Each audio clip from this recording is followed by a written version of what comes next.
Nos sentimos muy agradecidos con su presencia. Y hoy, en esta noche, me siento muy honrado por algunos visitantes que son muy especiales para mí. Algunos de ellos son amigos viejos o viejos amigos, mejor viejos amigos. Tengo el honor de tener en esta noche a uno de mis profesores en el Seminario de Teología. Cuánto gusto, doctor Veloso, de poderlo saludar en esta noche. Doctor Escaroni, me place mucho saludarle también. Y hay muchos recuerdos, y muy gratos recuerdos. Muy bien, hemos venido hablando acerca de la mayordomía y cómo Dios desea que cada uno de nosotros entendamos a plenitud lo que es la mayordomía. Es el tema que encierra todos los temas. ¿Quién creyera que hasta el plan de la salvación está en la mayordomía? Con esto no queremos decir que el gran cariño, amor y sacrificio de Cristo no tenga un gran valor. No, la mayordomía llega a resaltar lo que es ese gran tema de la salvación.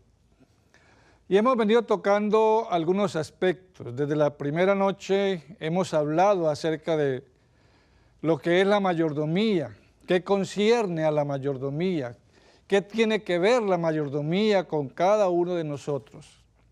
Si no entendemos lo que eso significa, estaremos perdiendo la gran oportunidad de una relación franca, placentera, entre nosotros y también con nuestro Dios. Hemos hablado que Dios nos ha dado un cuerpo. Dios nos ha dado el talento por excelencia de lo que es el tiempo. Hemos hablado también acerca de los talentos o de las habilidades. Y esta noche vamos a hablar un poco acerca de los recursos materiales. ¿Qué tiene la Sagrada Escritura para enseñarnos en esta hora y para algunos refrescar lo que son estos conceptos que deben estar impregnados en lo más íntimo de nuestro interior? Cuando hablamos de recursos materiales, generalmente lo primero que se nos viene a la mente es dinero. Sin embargo, los recursos materiales no tienen que ver exclusivamente con dinero, aunque el dinero juega un papel importante dentro de lo que son los recursos materiales. Y sobre todo los recursos materiales nos indican a cada uno de nosotros que Dios es propietario absoluto. No queda ninguna duda de lo que significa eso para Él y para nosotros. Si eso es así, tenemos que prestar mucha atención, mucho cuidado, para que no vayamos a cometer errores que después iremos a lamentar. Así que lo que vamos a hacer en esta noche, en primer lugar, es entender qué papel juega Dios en los recursos materiales y cuál es el papel que nosotros también jugamos con relación a los recursos materiales. Vayamos en primer lugar, ¿qué significa los recursos materiales en el contexto de Dios? Salmos capítulo 24 y el verso número 1 dice: de Jehová es la tierra y su plenitud, el mundo y los que en él habitan. Salmo 50, del 10 al 12 dice: porque mía es toda bestia del bosque y los millares de animales en los collados. Conozco a todas las aves de los montes y todo lo que se mueve en los campos me pertenece. Si yo tuviese hambre, no te lo diría a ti, porque mío es el mundo y su plenitud. Y Ageo, el capítulo 2 y el versículo 12 dice: mía es la plata, mío es el oro, dice Jehová de los ejércitos. No son los únicos versículos. hay muchos más, pero a través de ellos podemos entender que Dios es dueño, es propietario, pero a la vez es sustentador de todos los recursos materiales. Ahora, esto es muy valioso para nosotros, porque todos sin excepción precisamos de recursos materiales. Es indispensable y por eso Dios lo dejó. Y dentro de ese contexto, Dios ha tenido bien en mirar cómo el hombre debe recordar que Él es propietario, o sea, que es dueño, y a la vez que es sustentador de todas nuestras necesidades. Y por eso ha dejado un elemento que es significativo para que podamos entender cómo debemos nosotros comportarnos delante de los recursos materiales. Y lo que ha dejado es una palabra que para algunos no dice mucho, para otros es un gozo y un contentamiento, la palabra diezmo, conocido como que es la 10ª parte de todos los recursos y todas las cosas que Dios nos ha dado. Para poder entender un poquito esto, vamos a hacer una retrospectiva acerca de lo que es el diezmo, ¿está bien? Y vamos a ver entonces qué concepto la gente tiene hoy con relación al diezmo. Y que si el diezmo, de acuerdo a lo que ellos dicen, es una verdad o son inventos. ¿Cuáles son algunas de esas posiciones que encontramos hoy en boga en los diferentes círculos religiosos con relación al diezmo? Algunos han llegado a conceptuar de que el diezmo es un impuesto en el cual ninguno está obligado a pagar. Así que eso no tiene valor, no tiene sentido. Que Jesús no dio un mandato a la iglesia sobre la devolución del diezmo. Eso es lo que habla. Que los apóstoles a la vez no hicieron ningún énfasis sobre la devolución del diezmo. Y llegan a una conclusión, que por lo tanto el sistema del diezmo no es obligatorio para nosotros, pero que fue obligatorio ¿para quién? Para el pueblo judío. Esto nos lleva entonces a que nos hagamos algunas preguntas, tengamos algunas reflexiones, particularmente sobre el diezmo y su dueño, porque algunos creen que el dueño no es Dios, que somos nosotros, y yo soy el dueño y yo puedo hacer lo que quiera con mis cosas. Levíticos capítulo 27 y el versículo número 30. Y el diezmo de la tierra, así de la simiente de la tierra, como del fruto de los árboles, de Jehová es cosa dedicada a Jehová. Y Elena White, en el libro Consejos sobre Mayordomía Cristiana, en la página 98, nos dice, la Biblia, el diezmo pertenece a Jehová. Ella da otro concepto, no que es diferente al concepto bíblico, pero dice, el diezmo es sagrado. O sea, si es sagrado, es santo, significa que está apartado por Dios mismo para un uso especial, un uso en particular. Y dice, y ha sido reservado por Dios mismo. La invención de la devolución del diezmo no pertenece a ningún individuo, no pertenece a ninguna denominación religiosa. Dios mismo lo reservó, Dios mismo lo estableció. Y dice, ¿qué es lo que debemos hacer con el diezmo? Debe ser llevado a su tesorería para que se lo emplee en la sustentación de los obreros evangélicos. Eso también lo dice en la Sagrada Escritura, pero lo vamos a ver un poquito más adelante en el libro de los Números. Ahora, dentro de esa retrospectiva, ¿qué dice el Antiguo y el Nuevo Testamento con relación al diezmo? Solamente vamos a dar algunos esbozos, porque es mucho lo que se dice, y no alcanzaríamos en esta noche a hablar de cada uno de ellos solamente al mencionarlo. ¿Qué dice el Antiguo Testamento?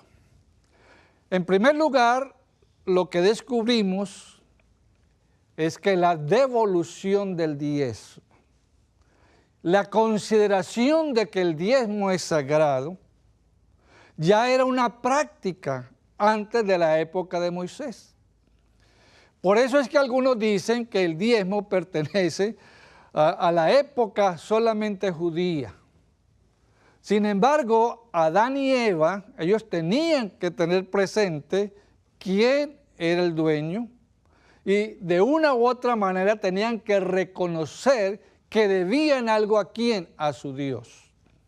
Por primera vez lo encontramos mencionado en Génesis en el capítulo 14 y los versículos 18 al 20, y es el caso de Abraham. Ahora, le estamos diciendo que es antes de ¿qué? Antes de Moisés. Entonces Melquisedec, rey de Salem y sacerdote del Dios Altísimo, sacó pan y vino y le bendijo, diciendo: bendito sea Abraham del Dios Altísimo, creador de los cielos y de la tierra. Bendito sea el Dios Altísimo, que entregó tus enemigos en tu mano y le dio a Abraham los diezmos de todo. Otro caso que encontramos en el libro también de Génesis es el de Jacob. Génesis capítulo 28 y el versículo número 22. Y dice de la siguiente manera: y esta piedra que he puesto por señal será casa de Dios, y de todo lo que me dieres, el diezmo apartaré de ti. Un caso más lo encontramos en Nehemías capítulo 13 y el versículo 12. O sea, después de que ellos volvieron del exilio, tuvieron todavía lo que era la práctica del diezmo. Y todo Judá trajo el diezmo del grano, del vino y del aceite a los almacenes. Una mención más. Quizás 400, más o menos 400 años antes de la era cristiana, que es el texto quizás más conocido con relación a lo que es el diezmo. Malaquías, capítulo 3, el versículo 10. Lo malo es que a veces, o la mayoría de las veces, solo leemos el versículo 10 de ese capítulo 3. Y por eso como que se nos vuelve un poco pesado a nosotros el tener que devolver el diezmo. Pero se nos olvida que detrás del diezmo hay siempre una promesa de parte de Dios. Y lo digo de otra forma, no solo del diezmo. Cada vez que Dios pide que el hombre tiene que hacer algo, lo pide no porque quiere mortificar al hombre, sino porque Dios quiere bendecir al hombre. Y eso sucede exactamente también con el diezmo. Entonces, no solo vamos a leer en esta noche el versículo número 10. Vamos a leer, si yo les pregunto qué dice el 11 y el 12, ustedes no saben. Es más, lo preguntamos a pastores y muchos de ellos no lo conocen. Pero lo vamos a leer. Traed, a eso lo decimos todos. ¿Todos? ¿Cuántos? Todos los diezmos al alfolí. Y haya alimento en mi casa. Y probadme ahora en esto, dice Jehová de los ejércitos, si no os abriré las ventanas de los cielos y derramaré sobre vosotros bendición hasta que sobreabunde. Y eso lo conocemos, lo sabemos de memoria. Pero miren los otros dos versículos, para que podamos entender en verdad el versículo número 10 y apreciar la delicia de lo que es el diezmo. Reprenderé también por vosotros al devorador, y no destruirá el fruto de la tierra, ni vuestra vid en el campo será estéril, dice Jehová de los ejércitos. Y todas las naciones os dirán bienaventurados, porque seréis tierra deseable, dice Jehová de los ejércitos. Ahora, lo que hemos visto hasta este momento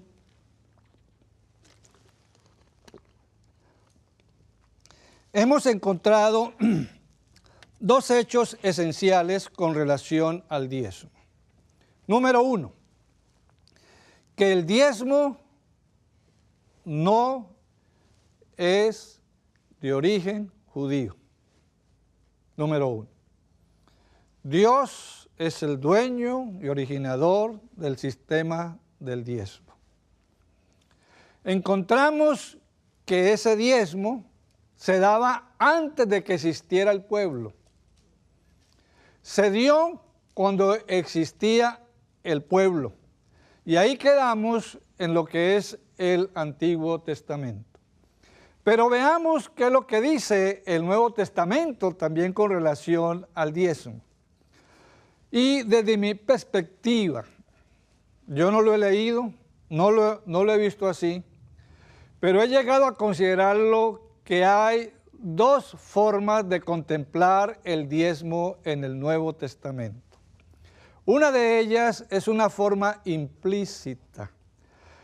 O sea, y el hecho de que está contenido y se puede leer y podemos ver de que en el Nuevo Testamento se trata la palabra también y se habla de lo que es el diezmo. Porque algunos dicen que, bueno, en el Nuevo, y leímos una de esas, en el Nuevo Testamento y Cristo en la iglesia, Cristo nunca le dijo a la iglesia que tenía que devolver el diezmo. Los que creen de esa naturaleza, valdría la pena que le hiciéramos una pregunta a ellos mismos. ¿Cuándo hay un mandato como el cuarto mandamiento en el Nuevo Testamento con relación al sábado? No existe. Y sin embargo, entendemos que es el día de Dios. Entendemos que es el día de reposo. ¿Qué es lo que sucede con todos estos elementos? Que en muchos de ellos nosotros siempre tratamos de encontrar algo que nos ayude a esquivar una responsabilidad. Y entonces inventamos teorías y tratamos de una u otra forma encontrarle un asidero, un asiento, una base, un respaldo para lo que estamos diciendo. Y basándose en eso, algunos han llegado a ser extrabíblicos en lo que es el diezmo. Pero la Biblia es clara para nosotros. En ese concepto, en primer lugar tenemos Mateo capítulo 23 y el versículo 23. La forma como Jesús encaró en ese capítulo a los fariseos de su época. Aquellos que se decían, ¿cierto?, ser los grandes expositores, los grandes separados, los grandes santos, los que debíamos o debían en ese entonces emular. Y Jesús tiene algunos ayes contra los fariseos. Y en el capítulo 23 y el versículo 23 de Mateo dice: «Ay de vosotros, escribas y fariseos, la flor y nata, hipócritas, porque diezmáis la menta y el eneldo y el comino, y dejáis lo más importante de la ley, la justicia, la misericordia, la fe». Esto era necesario hacer sin dejar de hacer ¿qué? De hacer lo otro. Jesús mismo está hablando ahí que los fariseos devolvían el diezmo, que los escribas devolvían el diezmo. Y sin embargo, fallaban en otras cosas. Con nosotros sucede más o menos un poco, pero a la inversa. Tratamos de ser disque justos, consecuentes, pero con el diezmo, ¿qué? Poco de eso. En Lucas, capítulo 18, los versículos 10 al 12, es el caso de dos adoradores, un fariseo y un publicano. Y dice así: El fariseo puesto de en pie. Nuevamente, ¿quién? Fariseo. Orgulloso. Oraba consigo mismo de esta manera. Dios, te doy gracias porque no soy como los otros hombres, ladrones, injustos, adúlteros, ni aun como este publicano. Ayuno 2 veces a la semana, doy diezmo de todo lo que poseo. Entonces, estos 2 textos nos dejan claro de que en el Antiguo Testamento existía todavía todo lo relacionado con lo que es el diezmo. Ahora, de una manera explícita, que no habla del diezmo, pero que a la vez al leer los textos vamos a encontrar que está haciendo referencia de un texto del Antiguo Testamento.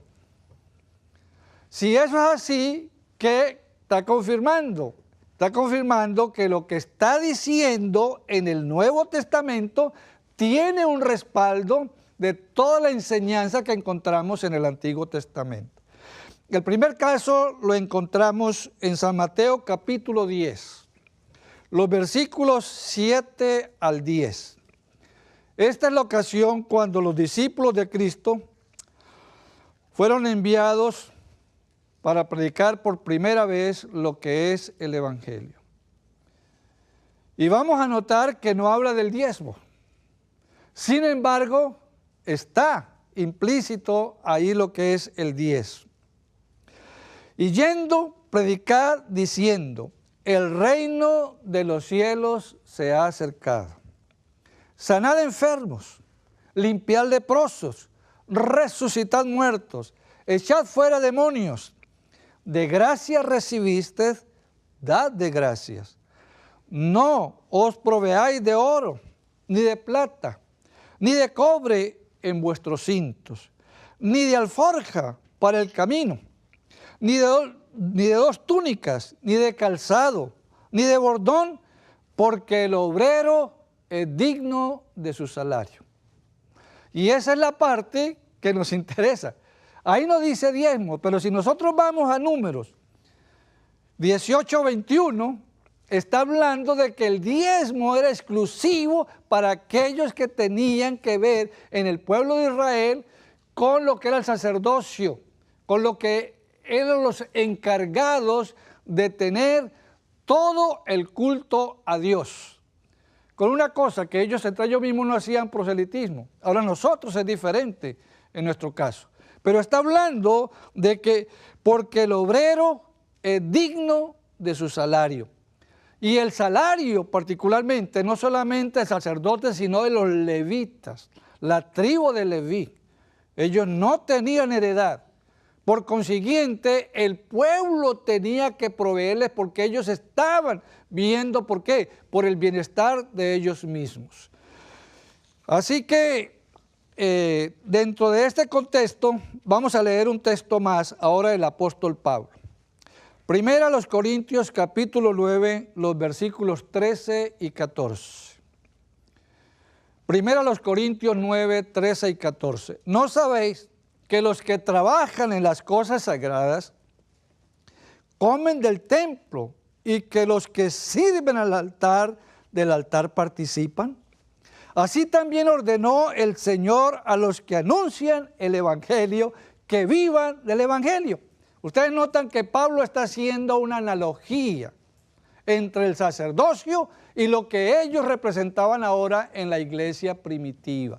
Y los dos, tanto en el Antiguo Testamento como ahora la iglesia en el Nuevo Testamento, tenían las mismas prerrogativas. ¿Qué de los recursos naturales hizo uso?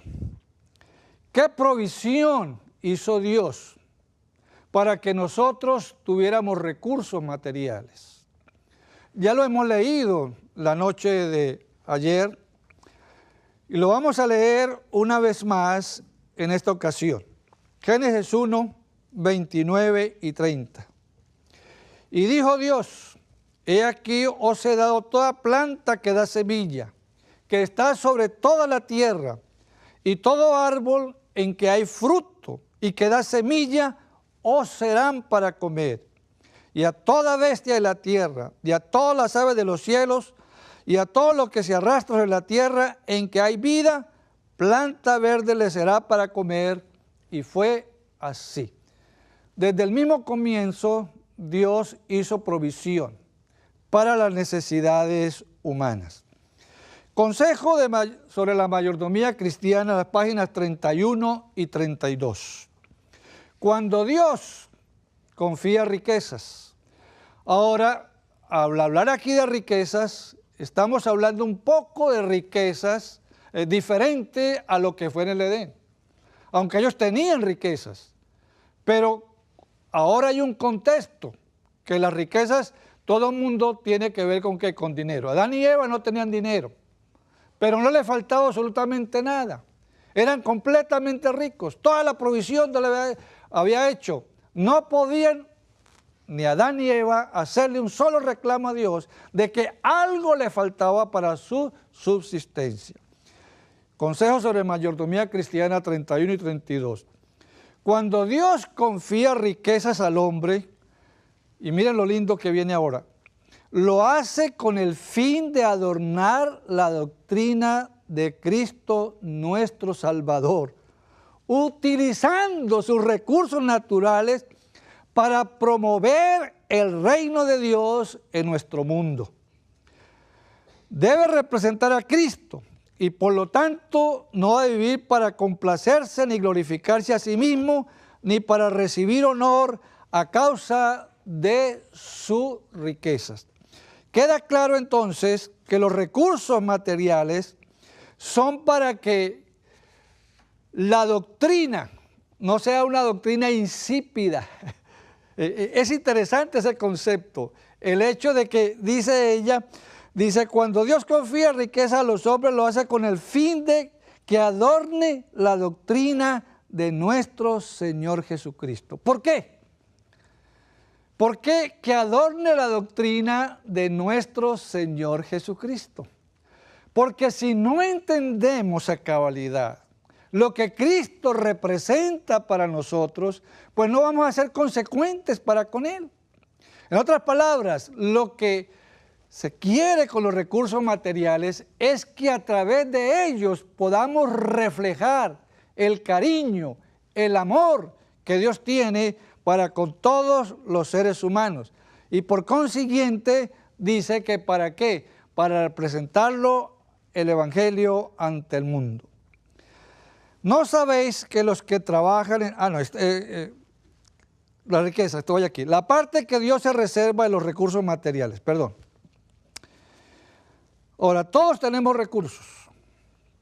Ninguno de nosotros podemos quejarnos de que Dios no nos ha dado nada. Usted puede encontrar la persona que esté en el estado de indigencia más grande. Sin embargo, él cuenta con recursos. Él tiene algo por el cual agradecerle a quién, agradecerle a Dios. Vamos nuevamente al libro de Génesis, capítulo 2, los versículos 15 al 17. Génesis capítulo 2, 15 al 17. Tomó pues Jehová Dios al hombre y lo puso en el huerto del Edén para que lo labrara y lo guardase. Y mandó Jehová Dios al hombre diciendo, de todo árbol del huerto podrás comer, mas del árbol de la ciencia del bien y del mal no comerás, porque el día que de él comieres ciertamente morirá. En Génesis 1 encontramos que Dios llena de recursos materiales a Adán y Eva. En el capítulo número 2, entonces, a la vez le dio el encargo de que todo lo que él había hecho tenía que tener sumo cuidado con eso, que podía usarlo para su propio beneficio.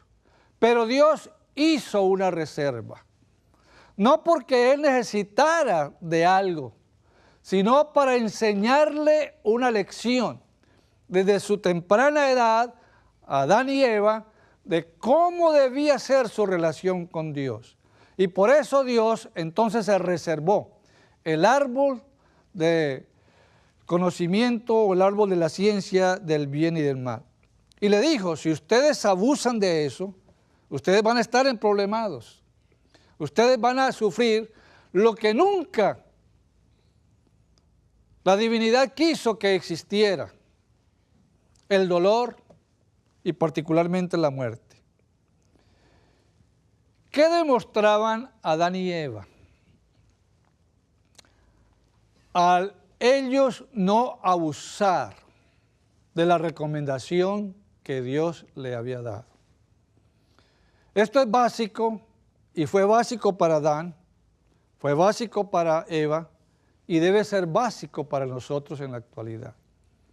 Si somos capaces de entender esto, mire que tendremos la más satisfactoria relación con nuestro Dios y con nuestro Señor Jesucristo. Si ellos no abusaban, si ellos no comían de ese árbol, ¿qué iba a pasar con ellos? Que ellos iban a entender que Dios es el dueño de todo, que Dios es creador, que Dios es sustentador. Iban a desarrollar fe, iban a desarrollar confianza en todas las promesas que Él hiciera. Y sobre todo, iban a tener un amor y un respeto por Dios como creador y como sustentador. Y algo muy importante, que el no participar y comer del árbol de la ciencia del bien y del mal, iban a entender que ellos eran socios juntamente con Dios.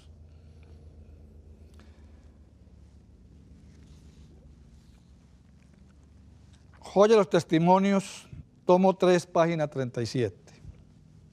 El Señor creó todo árbol del Edén agradable para los ojos y bueno como alimento, e invitó a Adán y a Eva a disfrutar libremente de sus bondades, pero hizo una excepción. No debían comer del árbol del conocimiento del bien y del mal. Dios se reservó ese árbol como recuerdo constante de que era dueño de todo. Así les dio oportunidad de demostrar su fe y confianza, obedeciendo perfectamente sus requerimientos. Esto era claro en la mente de Adán y Eva. Pero a pesar de que era claro en la mente de Adán y Eva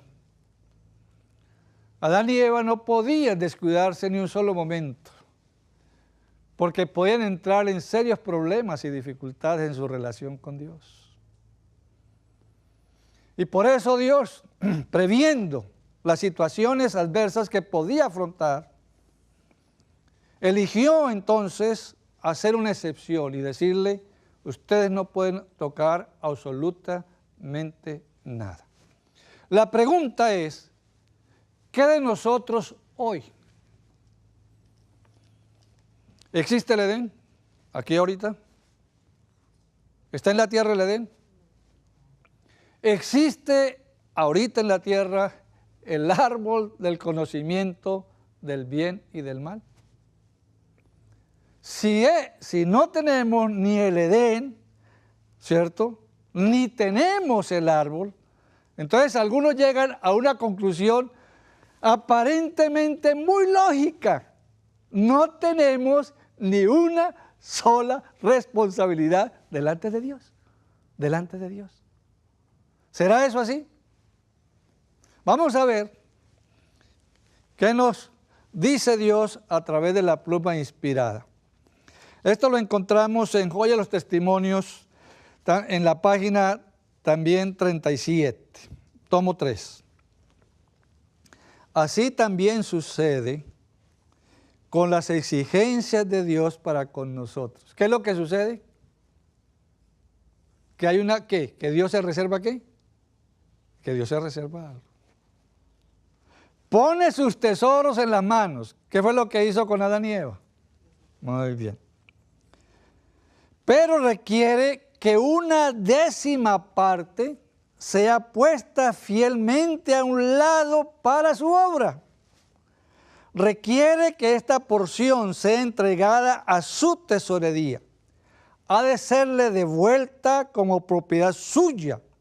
Es sagrada y debe emplearse para fines sagrados, para el sostén de los que han de proclamar el mensaje de salvación en todas partes del mundo. Se reserva, ojo, esta porción a fin de que siempre fluyan recursos a su tesorería y se pueda comunicar la luz de la verdad a los que están cerca y a los que están lejos. Obedeciendo fielmente este requerimiento, reconocemos que todo lo que tenemos pertenece a Dios. ¿Qué tomó el lugar del árbol del conocimiento del bien y del mal? El diezmo.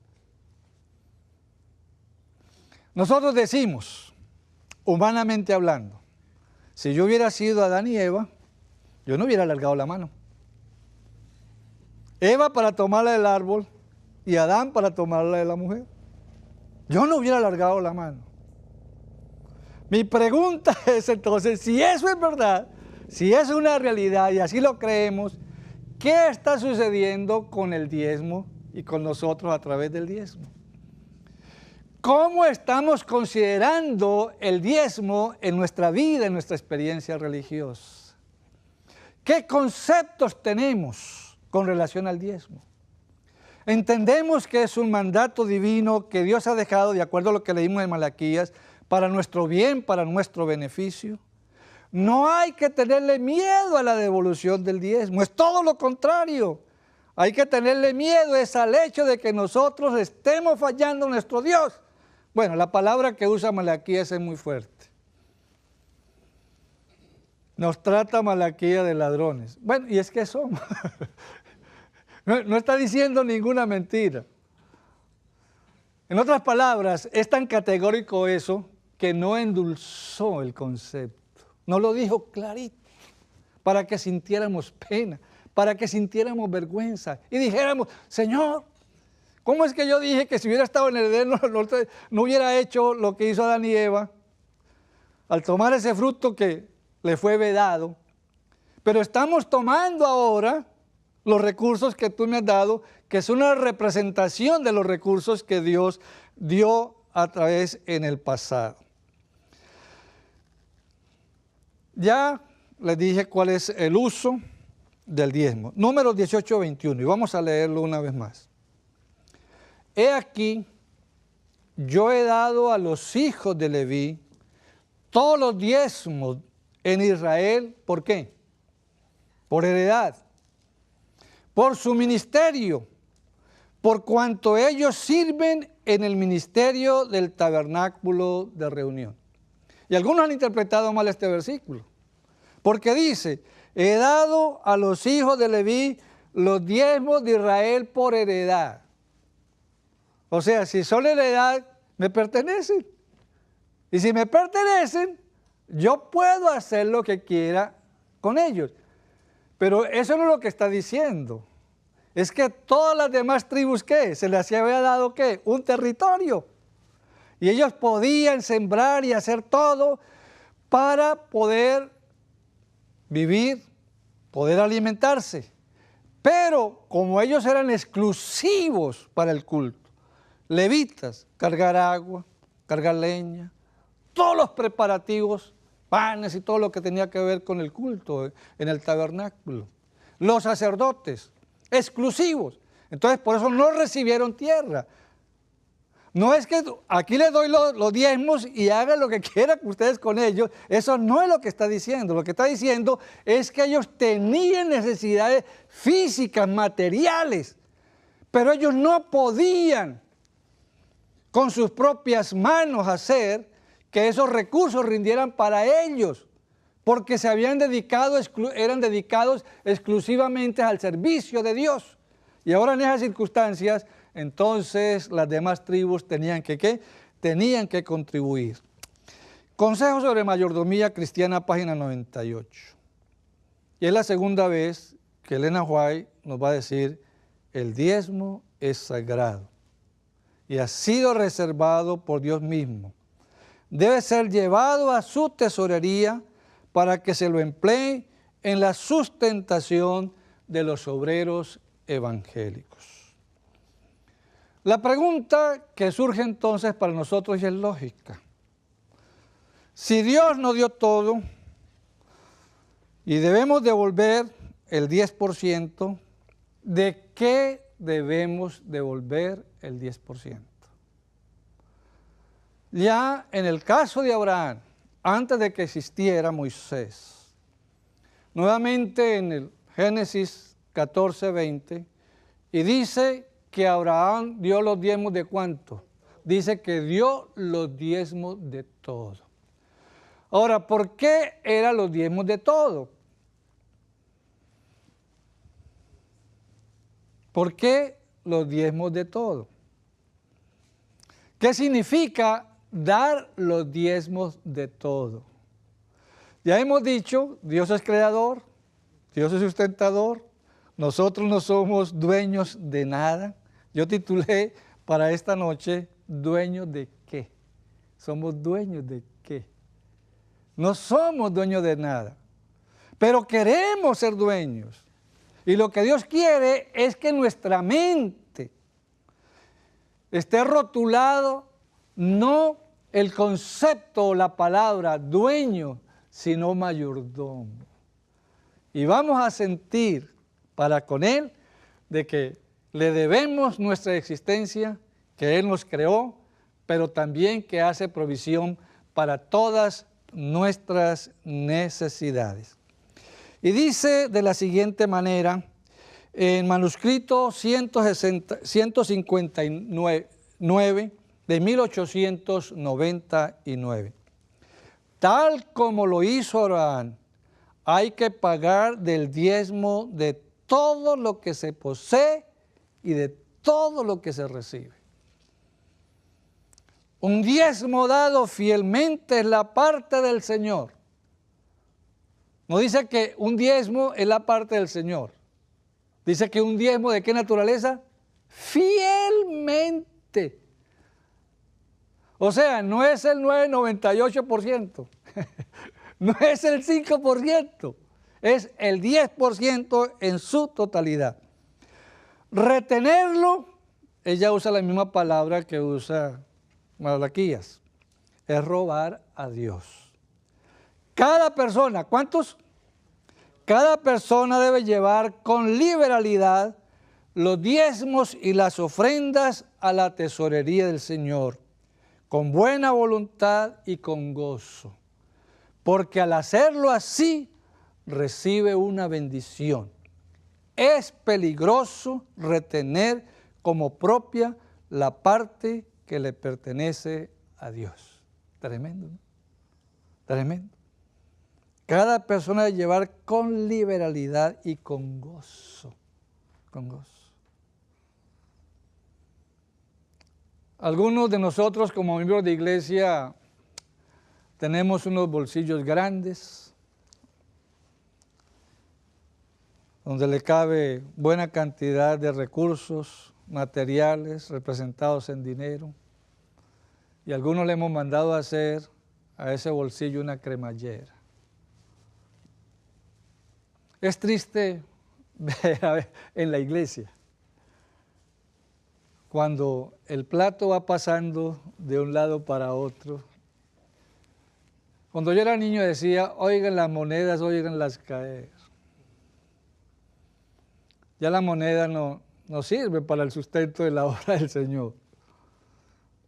Ahora, no se oye las monedas caer, pero tampoco se oyen los dólares ni los pesos caer. ¿Qué nos indica eso? De que algo está fallando en nuestro interior. Y que todavía no hemos entendido a cabalidad la responsabilidad de un mayordomo de nuestro Dios en cuanto a los recursos materiales. ¿Cómo debemos diezmar? Ahora, no es solo el hecho de llevar el diezmo. Ya dijimos que tiene que hacerlo ¿con qué? Con gozo y alegría de corazón. Consejo sobre mayordomía cristiana, la página 72. De todos nuestros ingresos debemos separar en primer lugar lo que le pertenece a Dios. Los requerimientos y los derechos de nuestro Señor, si es que reciben atención alguna, se dejan para el final. Vamos a poner un ejemplo sobre esto, porque esto es básico que lo entendamos. Puede ser que algunos de nosotros estemos cometiendo un error sin proponérnoslo. O sea, usted no lo programó. Ahora, si lo programó, ya la situación es completamente diferente. Pero hallo de que algunos de nosotros estamos haciendo eso. Digamos, usted gana, estamos en los Estados Unidos. ¿Cuál es el sueldo mínimo en los Estados Unidos ahorita, pastor? No sé cuántos dólares son. $10 por hora. O sea, pero si lo redondeamos, una persona podría ganar el que más o menos 1.500, 2.000, ¿cuánto? Unos $2.000. Muy bien. ¿Qué es lo que está diciendo aquí? Si tú y yo, dice que ¿de qué devolvemos el diezmo? De todo lo que es una entrada y de todo lo que tenemos, todo lo que recibimos. Entonces, si nosotros recibimos, ¿cierto?, $200, dice, ¿qué es lo primero que hay que hacer? En primer lugar está ¿quién? Está Dios. Eso lo establecimos de la primera noche. En primer lugar está Dios. Usted no tiene que ponerse a pensar en nada en absoluto con relación, ¿lo hago o no lo hago? ¿Será o no será? ¿O no será? Pero ¿qué hacen algunos? Algunos dicen, muy bien, yo tengo que dar un arriendo. ¿Qué le colocamos de un arriendo? Un 25% siquiera, yo creo, ¿cierto? Un 25%, $500. Muy bien. En la comida más o menos se me va otro tanto de eso. Y en algunas atenciones, otras cosas, y para arreglar la situación en la casa, los hijos, otros 500. Señor, yo soy fiel a ti, Señor. Me quedaron $500, de $500, $50 de 10. Soy un fiel. ¿Y por qué digo eso? Porque puede ser que algunos no han entendido cómo es la devolución del diezmo. Y lo estén haciendo de esa manera. Y por tal circunstancia, están haciéndolo de una manera equivocada. Esperamos que a través de lo que estamos diciendo, si alguno de nosotros hemos estado fallando en los requerimientos de Dios, es momento de que vayamos a hacer lo que es correcto y honesto para Él. Algunos hablan siempre que el dinero no nos alcanza. No sé si a Bill Gates le alcanzará el dinero. Pero es posible que él diga, no me alcanza. El problema no es el dinero, hermanos. El problema es la racionalización del dinero. ¿Qué estamos haciendo el dinero? ¿En qué lo estamos usando? Dice en Review and Herald del 4 de febrero de 1902. El Señor no solo reclama el diezmo como suyo, sino también estableció cómo debería llevárselo para Él. Esto no nos enseña que debamos gastar los recursos en nosotros mismos y luego llevar al Señor lo que quede. Aunque esto sea también un diezmo honrado, la porción del Señor debe prepararse en primer lugar. La mayordomía es un acto de fe, hermanos. Porque el Señor se ha comprometido con nosotros. En eso que hemos estado hablando, anoche me dijeron que no dijera mucho torta porque aquí la palabra torta no se usa en español, aunque en inglés sí se usa. Cakes. ¿Ve? Entonces es la torta, de eso hemos estado hablando. Un pastel, ¿ve? Muy bien, un pastel. Entonces hemos estado diciendo que hay un pastel, ¿cierto? Ese pastel representa un 100%. los requerimientos de Dios vienen en primer lugar. Dios está probando nuestra fidelidad. Si nosotros damos ese 10% que lo sacamos de la torta, del pastel, que representa el 100%, queda un 90%. Y Dios se ha comprometido para que nosotros podamos suplir absolutamente todo lo que es necesario para aquí, lo que es necesario para nosotros. ¿Qué tipo de problemas puede tener el que no diezma? Le voy a mencionar unos 2 o 3 rapidito. Consejos sobre mayordomía cristiana, página 53. Cuando en Colombia, cuando decimos que hay que prestarle atención, mucha atención, decimos oído al tambor. O sea, hay que estar alertas. Siempre que se retiene lo que es del Señor, se acarrea maldición.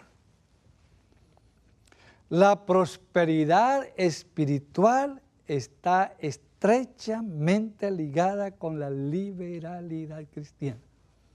¿Qué sucede con un hermano, con una persona que le cuesta trabajo devolver el diezmo?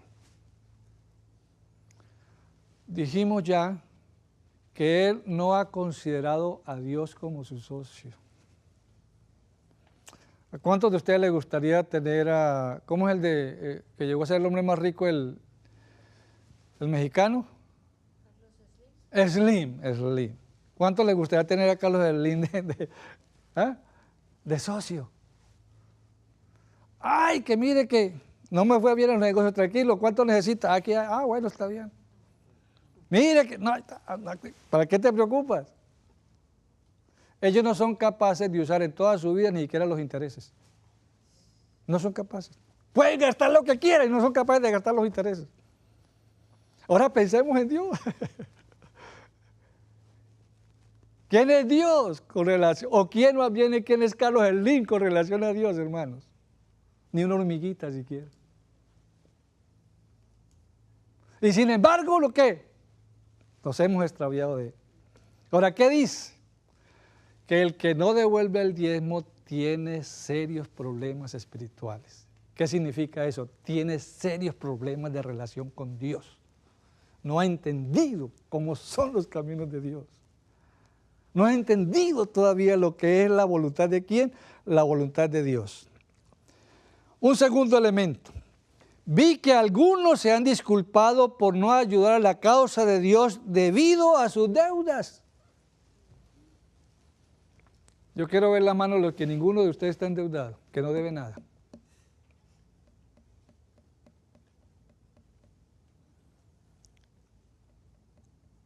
¿A quién le va a pagar? ¿Al usurero banco? Y corre y hace préstamos y se mete más en problemas todavía. Un préstamo tras préstamo y cuando usted se ve está agotado por completo. Es que no me queda, es que no tengo. Señor, tú conoces mi situación. Claro que la conoce y por eso le quiere ayudar, pero usted le está huyendo. Número 3. Consejo sobre mayordomía cristiana 98. Durante largo tiempo el Señor ha sido robado, porque hay quienes no comprenden que el diezmo es la porción que Dios se ha reservado. Algunos no han estado satisfechos y han dicho, no pagaré más mi diezmo porque no tengo confianza en la forma como se manejan las cosas en el corazón de la obra. ¿Usted cree que esa excusa le sirve a Dios? ¿Dónde termina la responsabilidad del miembro de iglesia con relación al diezmo? ¿Dónde? ¿Cuándo? Cuando el platillo está pasando y usted coloca. Ahí, lo que sucede de ahí en adelante ya no lo afecta a usted. Pero es verdad, puede ser que algunos estén usando mal. Ahora, eso no significa de que usted debe dejar, quizás debe acercarse a la persona y decirle, mire, usted no está usando ni la confianza que nosotros hemos puesto en Dios de devolver sus diezmos, usted lo está usando como deben ser usados. No existe ni una sola excusa valedera delante de Dios para que nosotros no seamos fieles mayordomos en la devolución del diezmo. Dios quiere que cada uno de nosotros entendamos esto. Segunda los Corintios 9, 7 y 8. Cada uno dé como propuso en su corazón, no con tristeza ni por necesidad, porque Dios ama ¿a quién? Al dador alegre. Y entonces reafirma el apóstol, y poderoso es Dios para hacer que abunde en vosotros toda gracia, a fin de que, teniendo cuando siempre en todas las cosas, todo lo suficiente, abundéis para toda buena obra. Mis apreciados, el problema no radica en Dios. En Consejos sobre Mayordomía Cristiana, en la página 24, Elena White dice que los seres humanos tenemos una fea mancha, que esa fea mancha tenemos que desecharla, sacarla, botarla. Es la mancha del egoísmo. El egoísmo y el amor son incompatibles. Dios es amor. Y si yo soy egoísta, significa que estamos distanciados. Pero no es Dios el que se ha distanciado de nosotros. Somos nosotros los que nos hemos alejado a Dios. Y Él nos está llamando en esta ocasión para que seamos socios juntamente con Él. Que disfrutemos de todas sus gracias, que disfrutemos de todas sus maravillas, que disfrutemos todo lo que Él ha hecho para nuestro beneficio, que sintamos que somos apreciados por Él, que sintamos que hay una fe, que sintamos que hay una esperanza, que sintamos que hay un Dios que siempre saldrá avante en nuestras necesidades. Y termino con una nota de Consejo Mayordomía, la página 82. Un espíritu mezquino y egoísta impide que los hombres den a Dios lo que es suyo. Dios ha establecido un pacto especial con los hombres, según el cual, si estos apartan regularmente la porción destinada a promover el reino de Cristo, el Señor los bendice abundantemente, a tal punto que no tendrá lugar para recibir sus dones. Señor nos haga mayordomos de su divina causa.